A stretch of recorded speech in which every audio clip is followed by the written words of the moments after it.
Hey everyone, today I'm excited to show you how I painted this Leviathan Phobos Lieutenant in the classic Ultramarine scheme. You'll notice that the head is a 3D print. I chose this because I wanted to avoid painting faces this time, but let's dive into painting this model.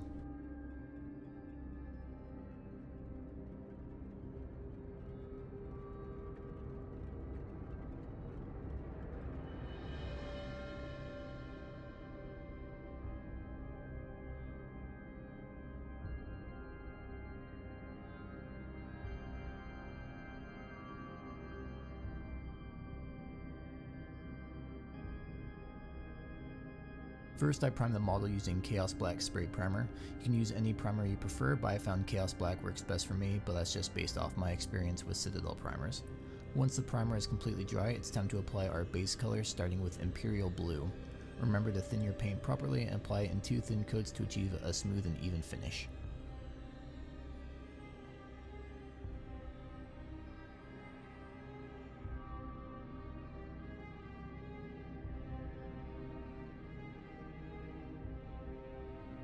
Next, once the base coat is dry, I'm going to start building up the blue armor with some sponging.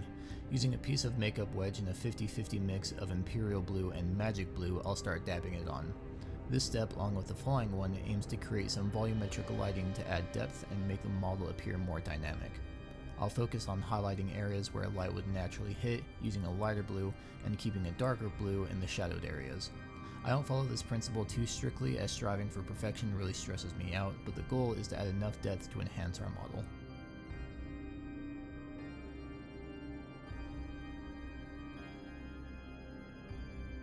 After sponging, I'll use a brush for some edge highlighting with the same blue mix on the sharper edges to bring out more detail.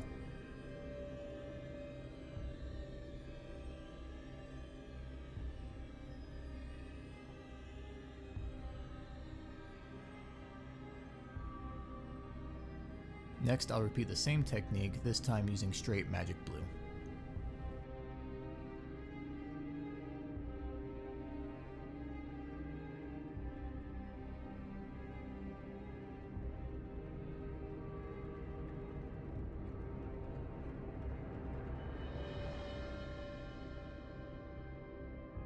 And once again, I'll add some edge highlighting to bring out even more detail. This time I'll mix a tiny amount of white into our blue for an even brighter highlight. The reason for this is that when we apply our oil wash later, these highlighted sections will really stand out against the rest of the blue.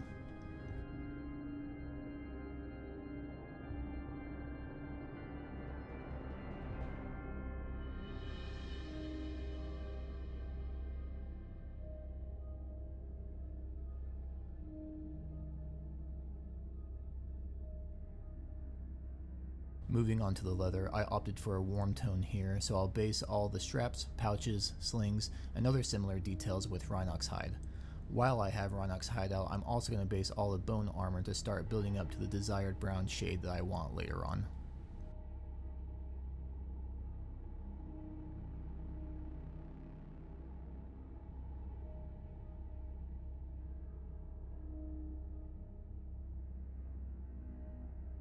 For the weapon and the undersuit of the armor, I chose black, so I'm carefully using Vallejo black here.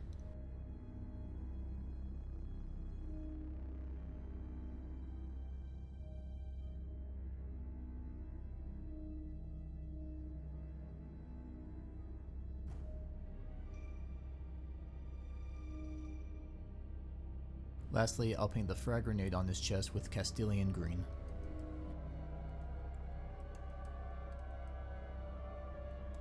Now, let's paint a lieutenant stripe on the helmet. Starting with Administratum Gray, I'm going to be as careful as possible, beginning from the middle of the helmet and slowly pushing the stripe outward to achieve a clean line. This can be a bit daunting, but if you make any mistake, just go back to your blue paint and correct it. Since I'm also going to paint his knee pad white, I'm going to base it with this gray as well.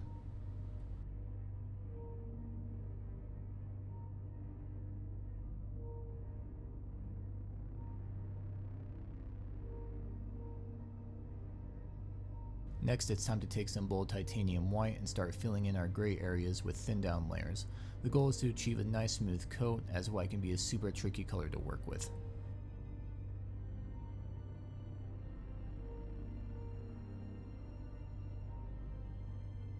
To finish our stripe, I have a mix of gory red and a bit of fire orange from Vallejo to create a bright red. However, Mephiston red will work just as well if you have that. Starting from the center, I'll use the same process as before, building out the stripe and aiming for a clean, straight line. As always, if you make any mistake, it's okay, just go back to your white paint and clean up any errors.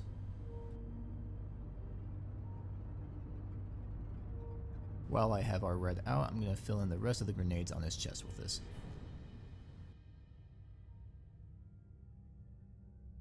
Now, for the bone armor, I'm using some Baneblade Brown and applying it in thin coats to achieve a nice smooth finish.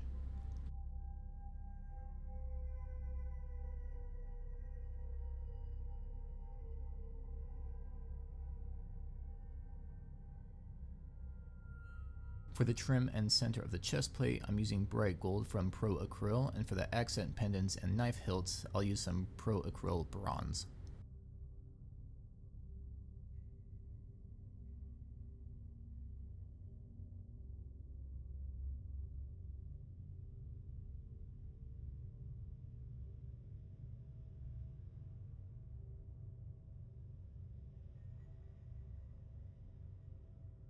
For our other metal bits, I love using Iron Warriors to get a darkish metal tone, but any will do.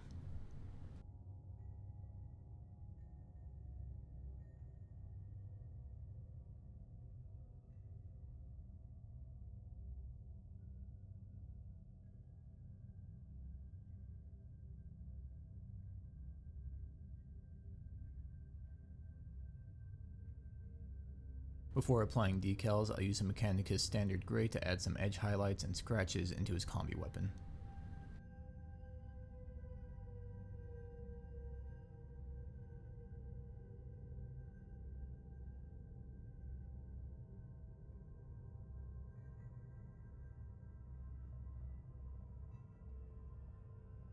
Now here is our model with the base colors and some highlights. I'll take a few minutes to apply the decals and seal them with a matte varnish to protect them before we wash the model. But before we apply the wash, I'll add some chips and scratches to the armor. Using magic blue, I'll add small chips by stippling and streaking some blue into the decals on the shoulder and back, and I'll do the same for the knee pad but using white instead.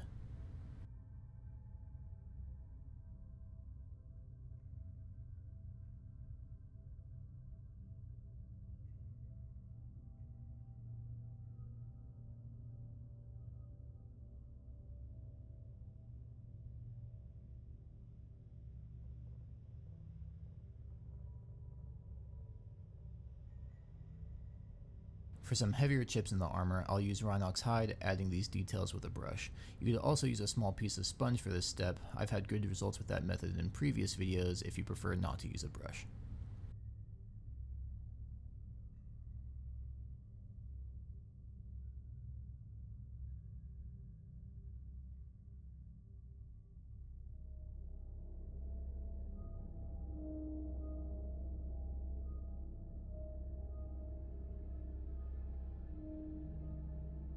Once the scratches and chips are painted, I'll go back with magic blue and highlight the bottom edges of the chips, aiming for thin lines to create the illusion of depth.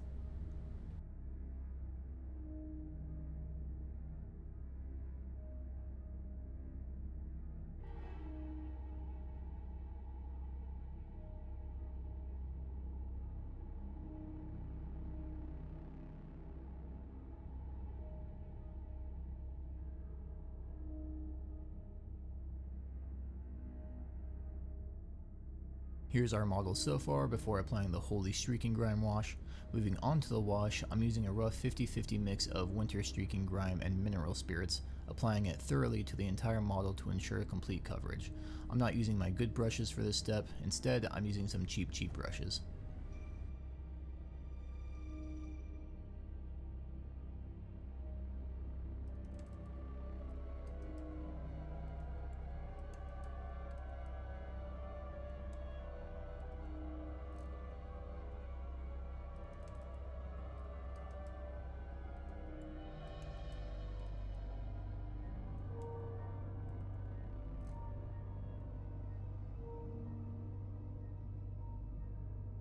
Once the model is completely covered, I won't let it rest for any amount of time. I'll take a Q-tip and dampen it slightly with mineral spirits and start removing the excess grime.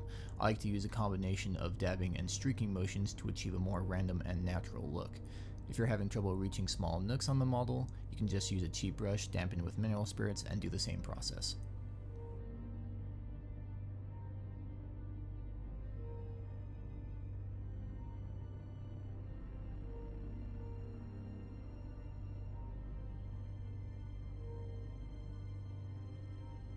And here we are with the wash all dried. You can let it air dry or speed up the process by blasting it with a hair dryer. Now let's grab some Vallejo black wash or Nuln Oil if you have that, and start doing a pin wash in the recesses and other areas to bring out more detail. You can also add little dots and splashes here to enhance the weathering on the armor.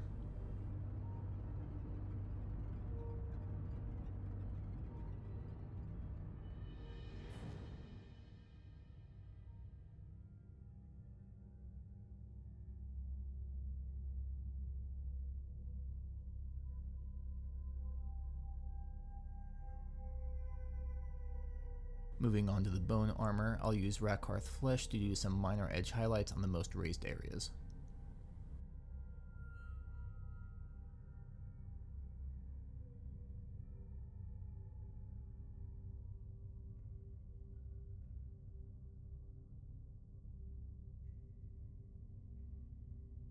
Now let's work on the leather. I'll start by using Mornfane Brown, thinning it down and working in layers to add it to the edges and create scratches and scuff marks.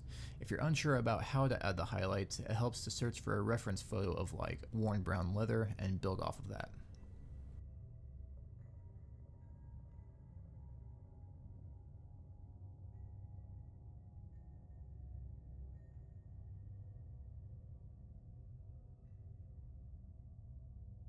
Next I'm going to grab some Scrag Brown and use it just like before, but this time I'll be more targeted with its application.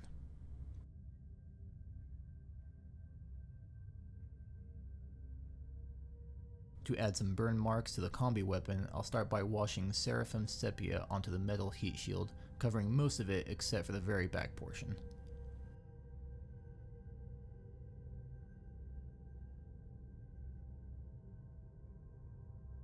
Once that's dry, I'll apply Drakenhof Nightshade to the heat shield, but only to the front half or so.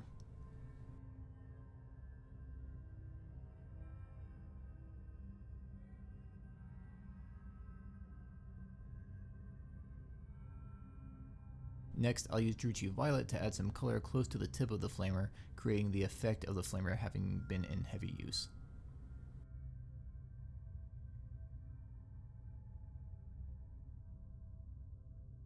Now for some rust effects, I'm using AK Rust Streaks, and it seems I didn't shake the bottle enough or mix it well, as it left a shiny finish, which isn't ideal.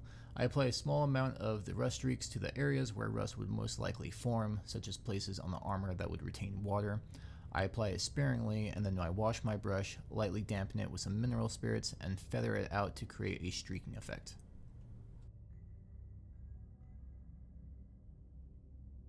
And I'll repeat this process using AK Light Rust for the additional rust effects. Again, if you do use this stuff, make sure you really shake the bottle and mix it up really good.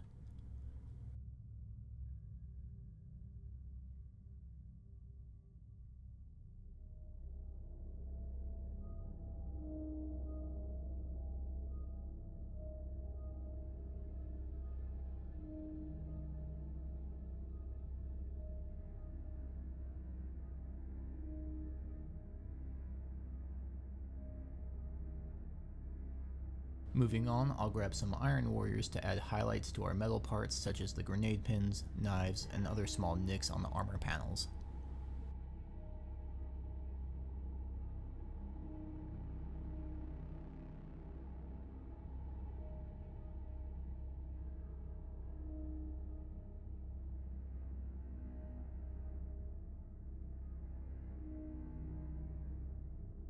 Now I'm going to apply a matte varnish, and I do this for two reasons. First, to address the glossy finish left by the rust effects because I didn't shake it well enough, and second, to make the blood effects I'm about to add really stand out against the armor.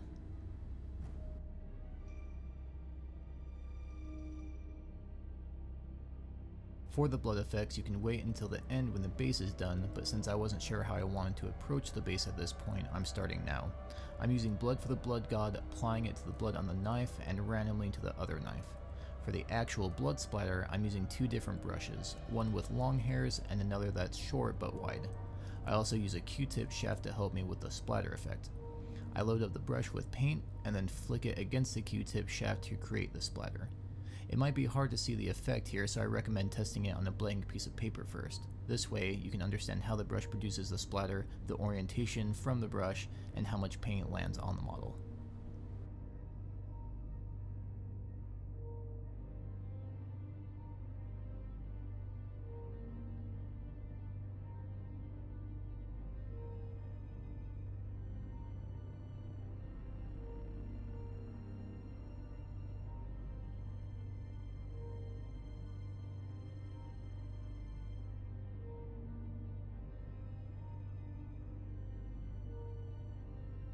Now let's work on the lenses. I'll start by using some thinned down gory red, applying it to the whole lens, and I'll also glaze it upward from the faceplate just below the lens to create a subtle glow effect.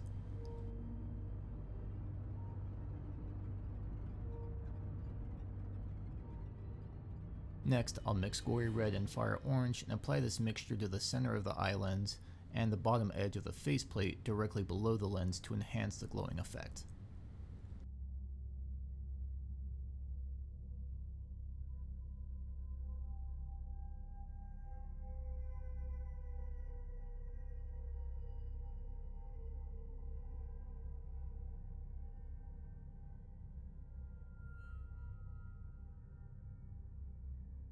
For the little ARM computer screen, I'm going to keep it simple by painting it black. Ideally, I should have done this earlier, but it's easy to overlook small details sometimes.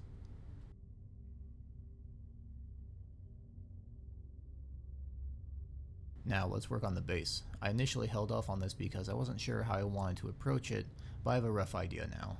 I'll start by applying some dryad bark all over the ground sculpt.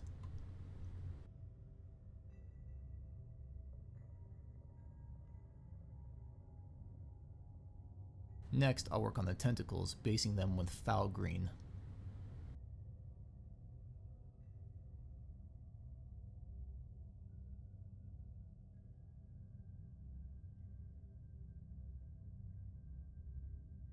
For the stone elements, I'll use Mechanicus Gray as a base.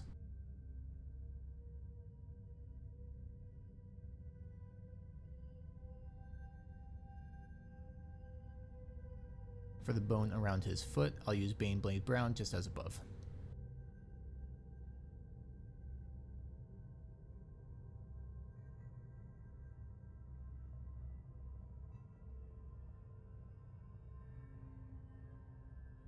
Finally, I'll use Royal Purple to paint the brain and the little nodes on the tentacles.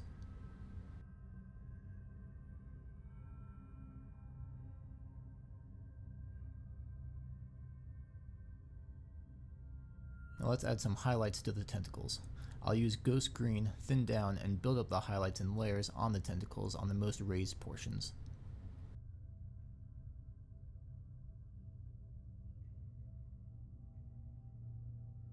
For the highlights on the bone, you can either use Rakarth Flesh, which we did earlier, or you can use Carrick Stone. I'm going to go with Carrick Stone here, but it's up to you. I like using different browns to create a more variety in the tones.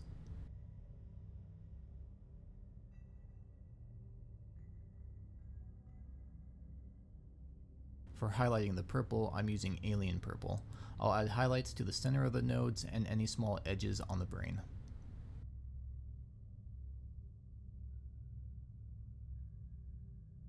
For the knife, I'll follow the same process as before: Iron Warriors for the blade, Pro Acryl Bronze for the hilt and the back of the handle, and Rhinox Hide for the grip.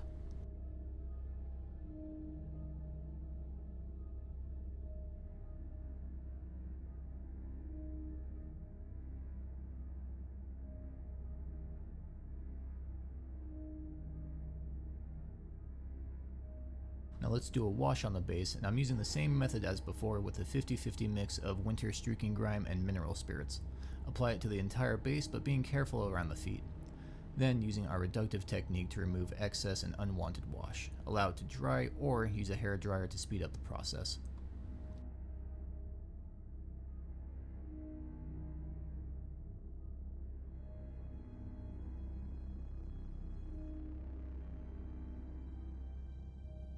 To build up the rest of the ground, I'm using AK Interactive Muddy Ground, layering it around the plastic to hide the seams and create a nice ground texture.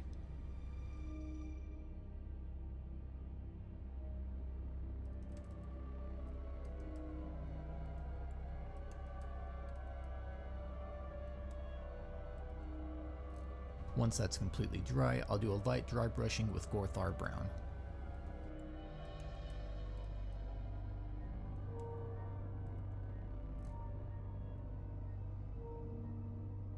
Just a few steps left now. I'm pulling out blood for the blood god again, and I'm applying it to the crack where the head is being smashed, the blade of the knife, and a bit on his boot to enhance the effect of him crushing the Tyranid's skull.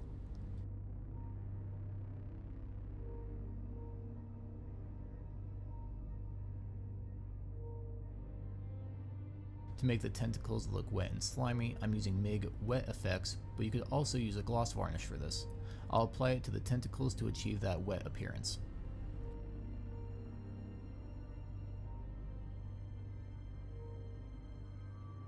Lastly, I'm using AK Dirt Splatter Effects, thinned down slightly to blend the model with the base and make it look like he's part of this environment.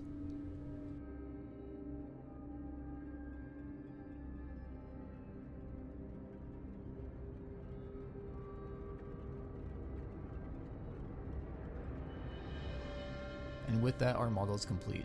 Thank you all for watching and checking out this video. If you have any questions or comments, feel free to leave them below. You can also follow me on Reddit or Instagram, where I'm more active and share additional models I'm working on. As I've mentioned in previous videos, I hope you've learned something that you can add to your painting toolbox, or at least found some motivation to paint your own models. Thanks again, and have a great week.